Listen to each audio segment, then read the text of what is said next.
बिस्मिल्लाहिर्रहमानिर्रहीम। Dear students, अस्सलाम वालेकुम। आज के लेक्चर में आप स्टडी करेंगे कॉम्प्लेक्स लाइन इंटीग्रल, उसके बाद काशीज़ थ्योरम। अब बेटा यहाँ पे जो बात याद रखने वाली है वो ये है कि सबसे पहले कॉम्प्लेक्स लाइन इंटीग्रल क्या है। आप पहले से फेमिलियर हैं लाइन इंटीग्रल से, जो आपको मैंने जो स्टार्टिंग लेक्चर्स थे उनमें लाइन इंटीग्रल से इंट्रोड्यूस करवाया था। जब हम लाइन इंटीग्रल को ही एक्सटेंड करते हैं in terms of complex numbers, यानी कि हम कॉम्प्लेक्स नंबर्स को यूज़ करते हुए जब लाइन इंटीग्रल को डिफ़ाइन करते हैं तो उसको हम कहते हैं कॉम्प्लेक्स लाइन इंटीग्रल। उसमें क्या होगा, कॉम्प्लेक्स पैरामीटर्स इन्वॉल्व होंगे, जिसमें आपके पास फॉर एग्जांपल z0 या z0, z1, z2 and up to m-1 और n-1 एंड सो ऑन आप उसको डिफाइन कर सकते हैं n पैचेस के लिए या m पैचेस के लिए। तो सिंपली आप कंसीडर करेंगे XY प्लेन, उसके अंदर आप कंसीडर करेंगे एक कर्व जो कि स्ट्रेट लाइन की फॉर्म में नहीं होगी, कर्व की फॉर्म में होगी। आप कर्व कंसीडर करेंगे और उस कर्व को फिर स्मॉल सेगमेंट्स के अंदर डिवाइड करेंगे जो कि इक्वली स्पेस्ड होंगे। फिर आपने सिंपल लाइन इंटीग्रल के लिए क्या किया था, उनमें से एक स्मॉल पैच जो है वो कंसीडर किया था और उसके लिए आपने लाइन इंटीग्रल फाइंड आउट किया था। सिमिलरली हम इस कॉम्प्लेक्स लाइन इंटीग्रल में भी जो n सेगमेंट्स होंगे उनमें से किसी एक सेगमेंट को according to your own choice एक सेगमेंट को कंसीडर कर लेंगे और उसके लिए हम कॉम्प्लेक्स लाइन इंटीग्रल को डिफाइन करेंगे। उसके बाद नेक्स्ट आप मूव करेंगे simply connected close curves. Simply connected close curves और मल्टीपली कनेक्टेड क्लोज कर्व्स, इनको डिफाइन करने का मकसद क्या है। नेक्स्ट आपने स्टडी करना है काशीज़ थ्योरम, जिसकी टू फॉर्म्स हैं।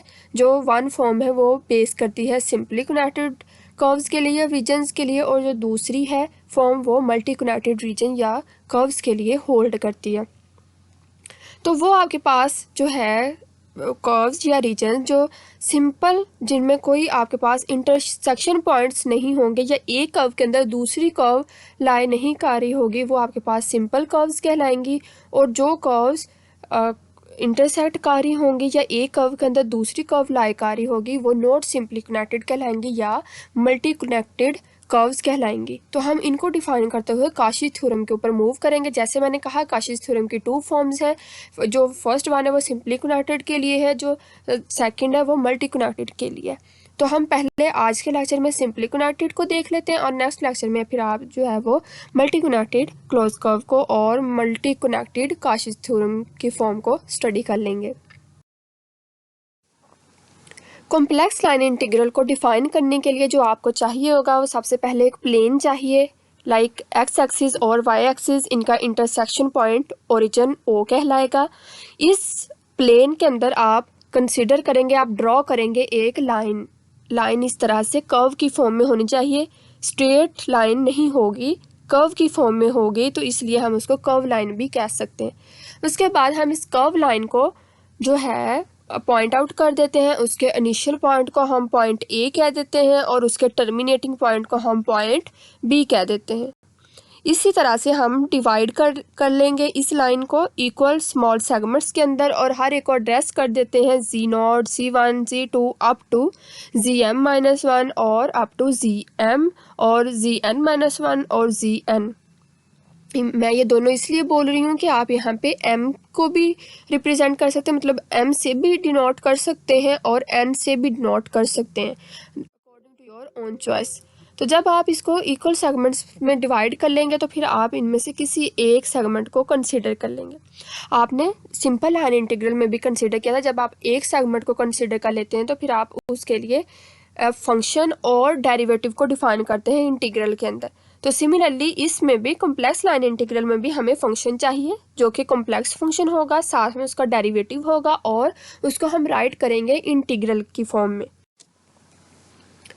तो जब हम इसको राइट करेंगे तो ये आपके पास इस तरह से फंक्शन आ जाएगा integral a to b, because हमने लिमिट कर दिया था जो कि पॉइंट इनिशियल पॉइंट a से टर्मिनेटिंग पॉइंट बी तक है। तो इस तरह से हमारे पास जो लिमिट्स आ जाएंगी ए टू बी आ जाएगा या इंटरवल ए टू बी आ जाएगा।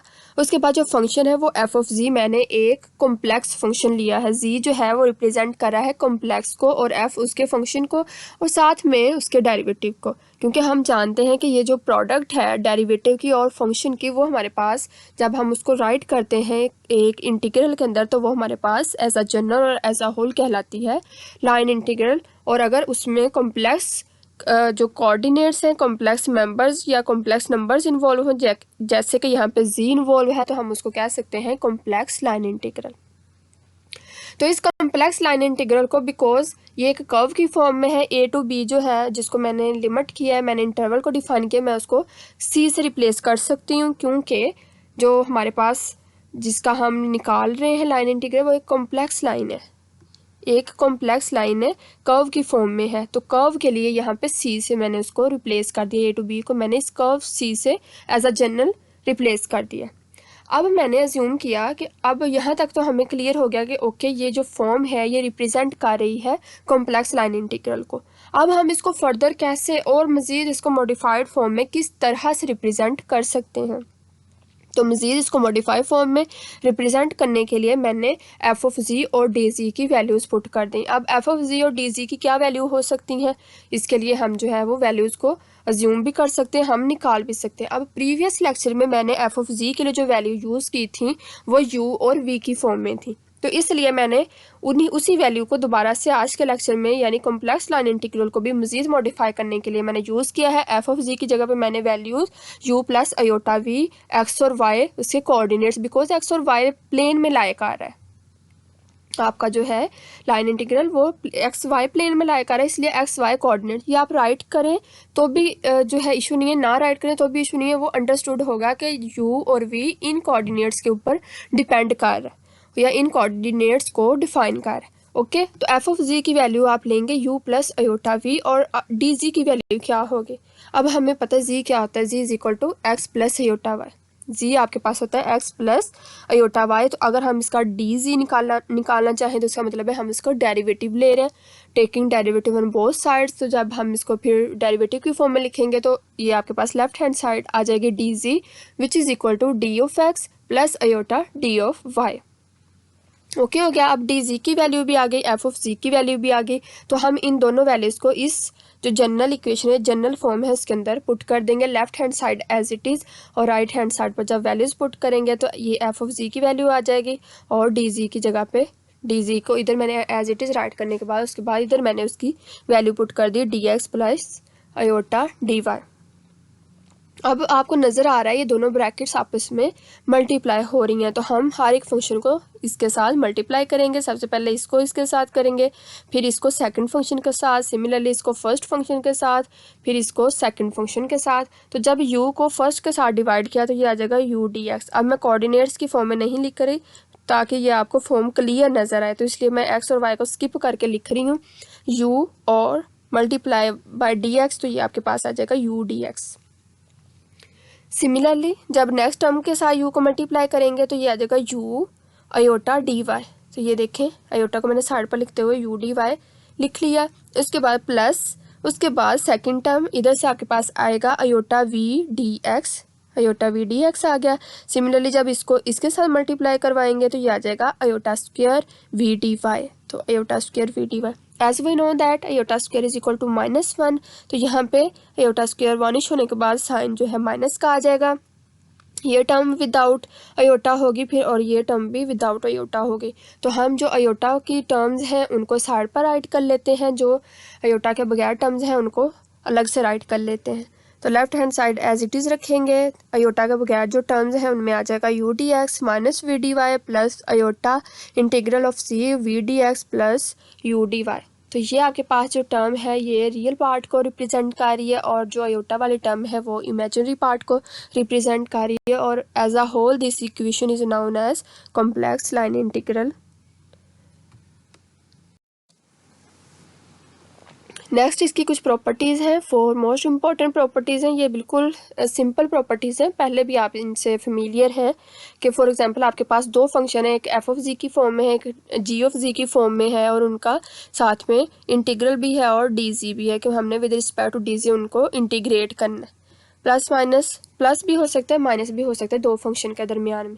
तो फिर आप क्या करेंगे, एक फंक्शन का अलग से जो है इंटीग्रल राइट कर लेंगे और दूसरे फंक्शन का अलग से राइट कर लेंगे, यानी आप इस कंप्लीट इंटीग्रल को प्लस या माइनस होने की फॉर्म में आप दोनों दो या जितने भी फंक्शन हो 3 4 जितने भी उनको अलग अलग से इस तरह से राइट कर लेंगे। और इस तरह से क्यों राइट करेंगे, इस तरह राइट करने से आपके पास जो रिजल्ट्स होंगे, जो आपके पास कैलकुलेशंस होंगी वो कॉम्प्लेक्स नहीं होंगी, आप इजीली सॉल्व कर सकते हैं। सेकंड प्रॉपर्टी, फॉर एग्जांपल आपके पास इस तरह का फंक्शन हो, साथ में एक वैल्यू मल्टीप्लाई हो रही हो where a is a constant, कोई कांस्टेंट वैल्यू मल्टीप्लाई हो रही हो, तो आप कांस्टेंट को इंटीग्रल से बाहर राइट करते हैं और जो फंक्शन गिवन होता है उसको आप इंटीग्रेट करते हैं।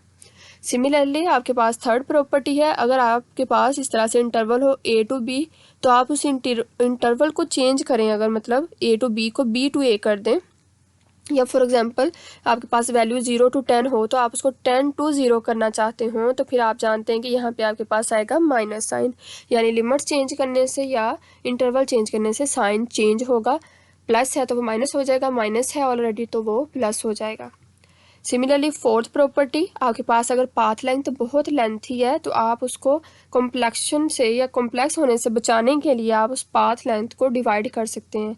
फॉर एग्जांपल आप 0 to 2 मूव करना चाहते हैं या 0 to 1 मूव करना चाहते हैं, तो आप उसको 0 to हाफ और उसके बाद फिर हाफ to 1, यानी कि पाथ लेंथ ज़्यादा होने की फॉर्म में आपको ये अंदेशा है कि आपकी कैलकुलेशन या मेजरमेंट्स कॉम्प्लेक्स हो जाएंगी, तो या इंटीग्रेट करना आसान नहीं है, तो आप इस तरह से उसको डिवाइड कर सकते हैं। जैसे कि ए टू बी था तो उसको डिवाइड कर लिया ए टू एम, एम कोई भी आपके पास वैल्यू हो सकती है अकॉर्डिंग टू योर नीड।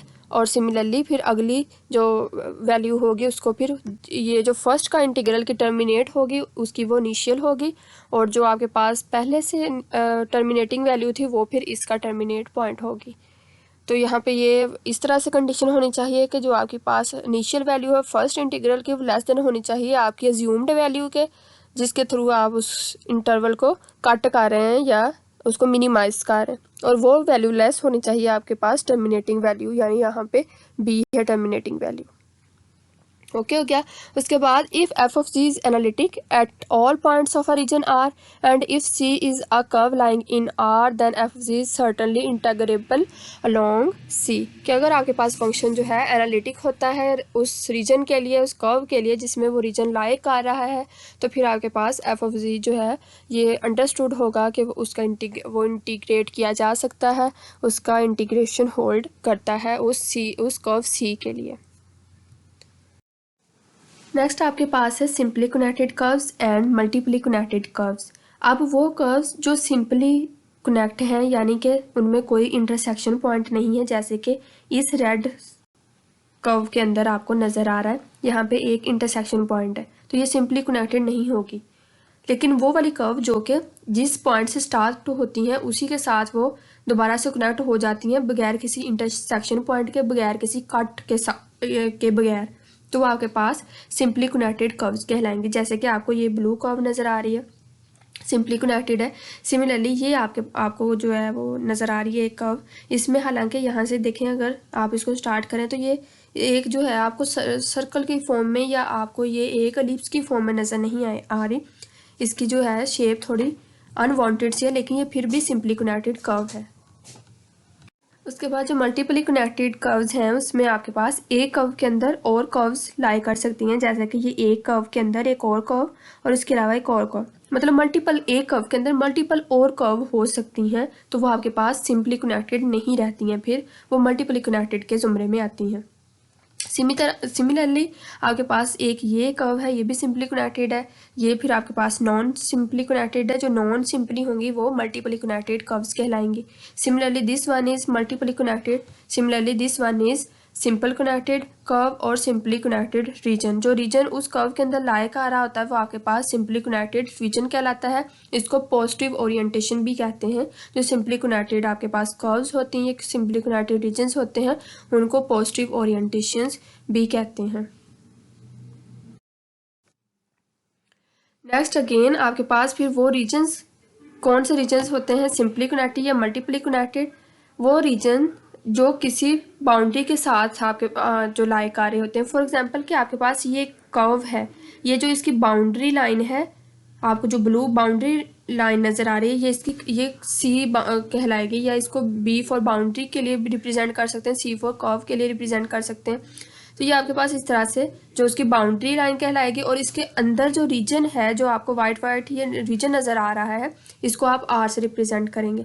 तो ऐसी वो तमाम कर्व जिनको आप फॉर एग्जांपल श्रिंक करते हैं, तो वो श्रिंक होने के बाद भी आपके पास डिफरेंट शेप्स इख्तियार नहीं करते, डिफरेंट शेप्स में वो कन्वर्ट नहीं होती, वो आपके पास सिंपली कनेक्टेड रीजन्स कहलाते हैं। लेकिन वो रीजन जिनको फॉर एग्जांपल आप श्रिंक करते हैं, तो श्रिंक के बाद वो जो है वो उनकी शेप चेंज हो जाती है। कोई रीजन आपके पास बड़ा बन जाता है, कोई छोटा हो जाता है, या उनका फॉर्मेट चेंज हो जाता है। जो उनकी इनिशियल रिप्रेजेंटेशन होती है वो नहीं रहती, उसमें चेंजेस आ जाते हैं। तो वो रीजन्स आपके पास कहलाते हैं मल्टीपली कनेक्टेड रीजन्स। तो स्टूडेंट्स, सिंपली कनेक्टेड रीजन्स और मल्टीपली कनेक्टेड रीजन से इंट्रोड्यूस करवाने का मकसद ये है कि नेक्स्ट मैंने बताया कि हमने कोशिश थ्योरम के बारे में स्टडी करना था। कोशिश थ्योरम बेसिकली टू फॉर्मेट्स पे जो है, अगर हम रीजन्स के हवाले से इसको डिस्कस करते हैं तो ये टू रीजन्स के लिए रिप्रेजेंट किया जा सकता है। जो सिंपली कनेक्टेड रीजन्स हैं उनके लिए भी ये होल्ड करता है, और जो मल्टीपली कनेक्टेड रीजन्स हैं उनके लिए भी ये होल्ड करता है। तो जो इसका सिंपली फॉर्मेट है, सिंपल इक्वेशन है कॉशीज थ्योरम की, वो कहता है कि आप जब कॉम्प्लेक्स लाइन इंटीग्रल का जो रिजल्ट है उसको वो इक्वल टू 0 आ जाता है, तो वो आपके पास इसका मतलब ये होता है कि वो कॉशीज थ्योरम को होल्ड करता है। फॉर एग्जांपल, ये आपके पास जैसे कि कॉम्प्लेक्स लाइन इंटीग्रल का ये रिजल्ट है f(z) dz तक, तो अगर इसको आप फंक्शन की वैल्यू और डेरिवेटिव की वैल्यू पुट करने के बाद नेक्स्ट जो है इसको सॉल्व करते हैं और रिजल्ट इक्वल टू 0 आ जाता है, तो as a whole this term is known as Cauchy's theorem for simply connected region. Same यही जो रिजल्ट है मल्टीपली कनेक्टेड रीजन के लिए भी होल्ड करेगा, सेम यही जो है वो सिंपली कनेक्टेड रीजन के लिए भी होल्ड करेगा, यानी रिजल्ट इक्वल टू 0 ही होगा दोनों फॉर्मेट्स के लिए। तो आज आप पहले जो है सिंपली कनेक्टेड रीजन्स के लिए देख लें, उसके बाद ये थोड़ा लेंथी हो जाना था, तो इसलिए जो मल्टीपली कनेक्टेड का है वो उसके लिए आप नेक्स्ट लेक्चर का वेट करेंगे। तो सबसे पहले सिंपली कनेक्टेड रीजन के लिए कॉशीज थ्योरम को डिफाइन करने के लिए हमें चाहिए होगा एक क्लोज्ड इंटरवल यानी क्लोज पाथ, जैसे कि आप उसको C1 से रिप्रेजेंट कर लें या C2 से रिप्रेजेंट कर लें। अब अगर मैं जस्ट C1 को ड्रॉ करती हूँ, यानी कि एक ही मैं ये जो रीजन है इसको ड्रॉ करती हूँ, जैसे कि आपको इस सेकंड फिगर के अंदर नज़र आ रहा है कि इसमें कोई और रीजन लाई नहीं कर रहा, एक सिंगल बाउंड्री है, तो ये आपके पास सिंपली कनेक्टेड रीजन है फिगर नंबर 2 के अंदर। लेकिन फिगर नंबर 1 में आपको दो रीजन्स नज़र आ रहे हैं, एक C1 बाउंड्री के साथ है और एक C2 बाउंड्री के साथ है, तो इसलिए मल्टीपली कनेक्टेड के लिए होगा। तो यहाँ पे इस डायग्राम को ड्रॉ करने का मकसद जस्ट ये था कि ये जो दरमियानी इलाका है, दरमियानी हिस्सा है, इसको हम कहते हैं रीजन। तो इस रीजन के अंदर जो फंक्शन है, जिस फंक्शन के रिस्पेक्ट हमने कॉशीज थ्योरम को प्रूव करना है, उस फंक्शन को हम जैसे सिंपली अज्यूम करते आ रहे हैं, हम f(z) एक एनालिटिक फंक्शन अज्यूम कर लेंगे इस रीजन के अंदर, जो कि किसी रीजन के अंदर हम किसी फंक्शन को अज्यूम करने का मकसद ये होता है कि वो फंक्शन एनालिटिक भी फंक्शन है, कंटिन्यूस भी है, और उसको उस रीजन के अंदर डिफ्रेंशिएट किया जा सकता है। तो जब हम इसके अंदर इस रीजन के अंदर इस फंक्शन को अज्यूम करते हैं f(z), तो फिर हम राइट कर सकते हैं, क्योंकि फंक्शन एनालिटिक भी है, कंटिन्यूस भी है, तो हम राइट कर सकते हैं f(z) dz which is equal to 0। अब 0 इक्वल टू कैसे आया, ये हमने प्रूफ करना है, क्योंकि ये स्टेटमेंट है, जैसे आपने ग्रीन्स थ्योरम की स्टेटमेंट देखी होगी।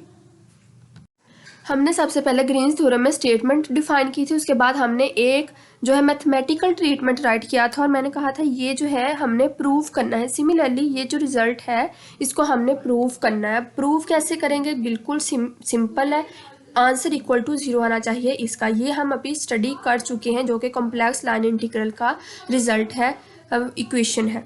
अब कंसीडर करेंगे एफ ऑफ जी की वैल्यू क्या होगी और डी जी की वैल्यू क्या होगी। अब सिमिलरली जैसे कॉम्प्लेक्स लाइन इंटीग्रल के लिए हमने किया, एफ ऑफ जी की वैल्यू भी हम यू प्लस अयोटा वी यानी कि x y without x y में नहीं अगर लिख रही तो इसका मतलब है वो अंडरस्टूड है। यू और वी डिपेंड कर रहे हैं एक्स और वाई कोऑर्डिनेट्स के ऊपर, क्योंकि हमारा जो बाउंड्री है यानी हमारा रीजन जो है क्लोज्ड पाथ है, क्लोज्ड रीजन है, वो लाई कर रहा है एक्स वाई प्लेन के ऊपर। तो इस तरह से जो फंक्शन एफ ऑफ जी है उसके कोऑर्डिनेट यू और v also depends upon x and Y.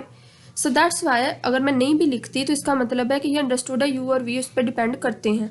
तो एफ ऑफ जी मैंने जो है एक सिंपल जो कॉम्प्लेक्स नंबर कंसिडर कर लिया है यू प्लस अयोटा वी की फॉर्म में। और जब हम जानते हैं जी जो है वो also equal to x plus iota y होता है, और इसका डी जी हम लिख सकते हैं डेरिवेटिव की फॉर्म में d x plus iota d y आ जाएगा। जब हम एफ ऑफ जी और डी जी की वैल्यू को पुट करते हैं इसके अंदर, इस जनरल इक्वेशन के अंदर, तो आपके पास ये कुछ इस तरह से आ जाएगा। फिर आप इन फंक्शंस को मल्टीप्लाई करेंगे, क्योंकि अभी हम प्रीवियसली कर चुके हैं तो इसलिए मुझे ये सारा ब्रीफली बताने की ज़रूरत नहीं है। आप इन दोनों फंक्शंस को वन बाय वन इन दोनों फंक्शंस के साथ मल्टीप्लाई करवाएंगे। अयोटा स्क्वायर आने की सूरत में आप उसका जब अयोटा स्क्वायर को माइनस की फॉर्म में लिखेंगे तो वो आपके पास फिर एक टर्म माइनस में आ जाएगी जो कि विदाउट अयोटा होगी। तो फिर आप अयोटा की टर्म्स को सेपरेटली राइट कर लेंगे और विदाउट अयोटा की टर्म्स को सेपरेटली राइट कर लेंगे। तो इस तरह से मैंने इस इक्वेशन को जब री राइट किया, लेफ्ट हैंड साइड मेरे पास एज इट इज़ रहेगी। जस्ट यहाँ पे मैंने इस माइनस को वी के साथ जो है वो इसको मैनेज कर दिया है, इधर मैंने प्लस राइट कर लिया। ऐसा करने का मकसद, इसको इक्वेशन नंबर 1 कह के ऐसा करने का मकसद ये है कि मैंने नेक्स्ट इसको टैली करना है ग्रीन्स थ्योरम के साथ। ग्रीन्स थ्योरम के स्टेटमेंट आपने देखा होगा p d x plus q d y था, तो ये टर्म हमारे पास कुछ इसी तरह से बन रही है यू डी एक्स। यहाँ पे पी की जगह पे यू है और क्यू की जगह पे वी है। सिमिलरली यहाँ पे भी क्या है कि जो हमारे पास इमेजिनरी पार्ट है इसमें पी की जगह पे v है और q की जगह पे u है। तो इसी तरह से इस इक्वेशन नंबर 1 को देखते हुए, ग्रीन्स थ्योरम को देखते हुए हमने इस इक्वेशन को रीराइट करना है। अगेन आप देख लें जो इसका इमेजिनरी पार्ट है इसमें p की जगह पे u है और q की जगह पे माइनस v है। सिमिलरली जो सेकंड है इमेजिनरी पार्ट है, इमेजिनरी टर्म है, अयोटा वाली टर्म है, इसमें p की जगह पे v है और u की जगह पे q की जगह पे u है।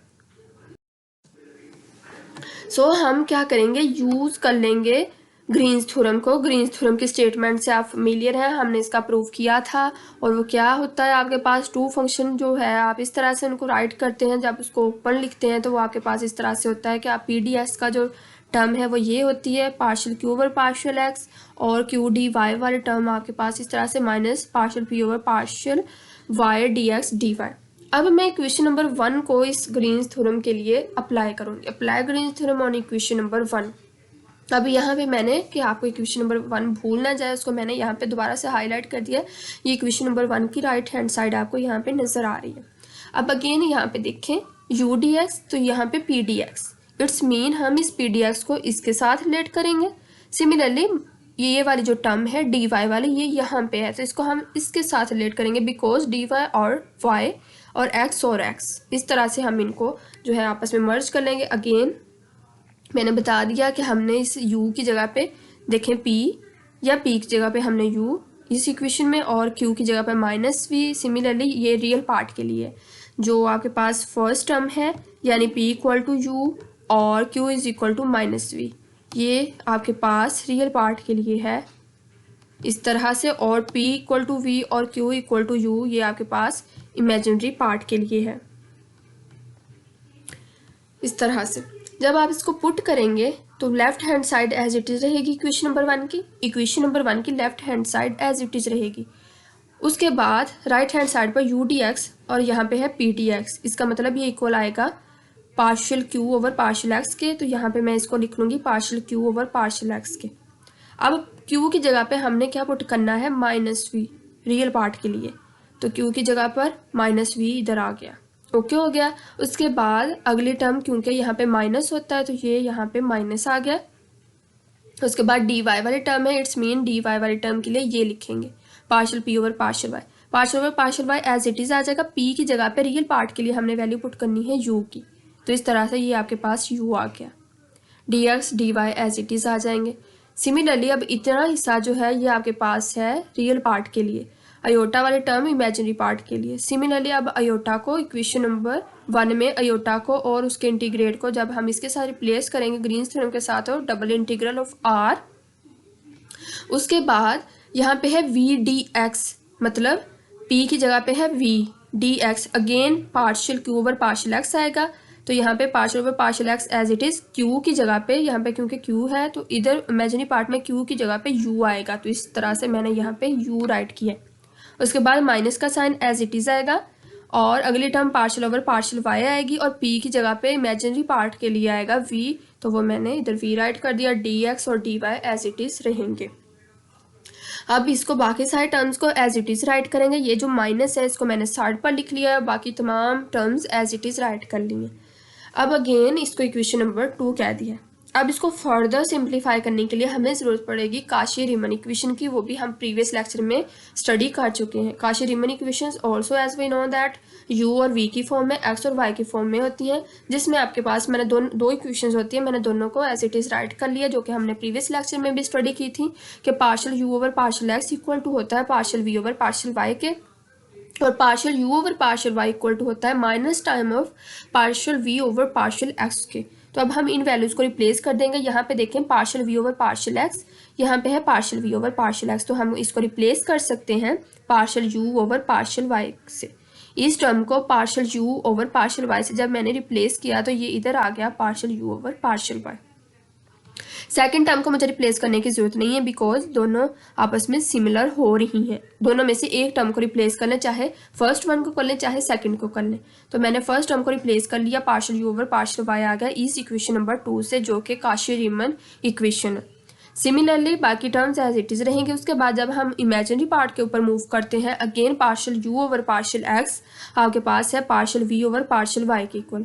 पार्शियल जो इक्वेशन नंबर 1 में है partial u over partial x equal to है partial v over partial y के, तो मैं इसको रिप्लेस कर लेती हूँ यहाँ पे partial v over partial y के साथ। Partial u over partial x की जगह पे partial v over partial y कर दिया, तो ये अगेन सेकंड टर्म के साथ रिजेंबल कर रहा है। अब इसमें भी फर्स्ट जो है टर्म है रिजेंबल कर रही है सेकंड टर्म के साथ, रियल पार्ट में भी और इमेजिनरी पार्ट में भी। तो इस तरह से ये टर्म इस टर्म के साथ कैंसिल आउट हो जाएगी और इसी तरह से ये इमेजिनरी पार्ट की फर्स्ट टर्म सेकंड टर्म के साथ कैंसिल आउट होने के बाद जब ब्रैकेट के अंदर जीरो आ जाएगा तो रिजल्ट एज अ होल तमाम वैल्यूज़ के साथ मल्टीप्लाई होने के बाद ज़ीरो हो जाएगा। और इस तरह से आपके पास जो काशी रीमन जो आपके पास काशीज़ थ्योरम है उसका फर्स्ट जो पार्ट है फॉर सिंपली कनेक्टेड रीजन के लिए वो प्रूव हो जाता है कि हमारे पास रिजल्ट इक्वल टू ज़ीरो आ रहा है। इसी तरह से नेक्स्ट इसकी थोड़ी कंसीक्वेंस है, थोड़े रिजल्ट्स हैं कि आपके पास जो काशीज़ थ्योरम है सिंपली कनेक्टेड और मल्टीपली कनेक्टेड दोनों के लिए वैलिड है, दोनों के लिए होल्ड करता है। इसके अलावा इसको फर्स्ट टाइम जो है प्रूव किया गया था ग्रीन्स थ्योरम के लिए, जैसे कि आज भी हमने ग्रीन्स थ्योरम को यूज़ करते हुए इसको सॉल्व किया है। जब ग्रीन्स थ्योरम के लिए इसको फर्स्ट टाइम के लिए प्रूव किया गया तो इसमें थोड़ी रिस्ट्रिक्शन आ गई थी कि आप फंक्शन का डेरिवेटिव लिए बगैर उसको वैल्यू पुट नहीं कर सकते। जैसे कि आज हमने अभी आपने देखा कि मैंने एफ ऑफ जी की डायरेक्ट वैल्यू पुट की यू और वी की फॉर्म में, तो तब जब इसको फर्स्ट टाइम इंट्रोड्यूस किया गया था तो तब इसमें हमें फंक्शन क्या डेरिवेटिव भी चाहिए होता था। आपको यहाँ पे नज़र आ रहा है एफ डैश ऑफ जी, यानी उस फंक्शन का भी फर्स्ट डेरिवेटिव लेने के बाद आप उसकी वैल्यूज़ पुट कर सकते थे, तभी वो फंक्शन कंटिन्यूस होता था किसी पर्टिकुलर रीजन के लिए। लेकिन फिर इस रिस्ट्रिक्शन को, इस रुकावट को ख़त्म कर दिया एक और इस पर काम करने वाले साइंटिस्ट ने, जो कि जिसका नेम था गॉसेट। आप जानते हैं ग्रीन्स भी साइंटिस्ट मैथमेटिशियन। सिमिलरली इसके बाद जो है वो Cauchy's also and then Goursat also, उसने फिर इसका प्रूफ दे दिया, जिसके बाद ये रिस्ट्रिक्शन ख़त्म हो गया था। इसलिए कुछ बुक्स में कुछ नोटेशंस में इस थ्योरम को कंप्लीट इसको जो है काशीज़ थ्योरम को इसको पूरा इसका नाम लेते हैं, इसको काशीज़ गॉर्सेट थ्योरम भी कहते हैं कुछ बुक्स के अंदर, कुछ नोटेशंस के अंदर। तो इसका कंप्लीट नाम काशीज़ थ्योरम भी हो सकता है और काशीज़ गॉर्सेट थ्योरम भी इसको कहते हैं। और जब इस थ्योरम का आप कन्वर्स फाइंड आउट करते हैं, आप जानते हैं जब भी आप मैथ के अंदर वैल्यूज़ को या थ्योरम्स को सॉल्व करते हैं तो आप थ्योरम एक सॉल्व करने के बाद उसको राइट करने के बाद आप उसका कन्वर्स भी राइट करते हैं। तो अगर हम काशीज़ गॉर्सेट थ्योरम और काशीज़ थ्योरम का हम कन्वर्स फाइंड आउट करते हैं या कन्वर्स राइट करते हैं तो वो जो इसका कन्वर्स है वो कहलाता है मोरेरास थ्योरम। जो इसका कन्वर्स है यानी काशी-गौसर थ्योरम का कन्वर्स कहलाता है मोरारस थ्योरम। तो स्टूडेंट्स ये था आज का लेक्चर। अगर आपको इस लेक्चर के बारे में कोई मसला हो, कुछ कहीं से समझ ना आया हो, तो आप मेरे से ज़रूर डिस्कस कीजिएगा। आज का लेक्चर इतना ही है, बाकी इंशाल्लाह नेक्स्ट लेक्चर में स्टडी करेंगे। थैंक यू एंड अल्लाह हाफिज़।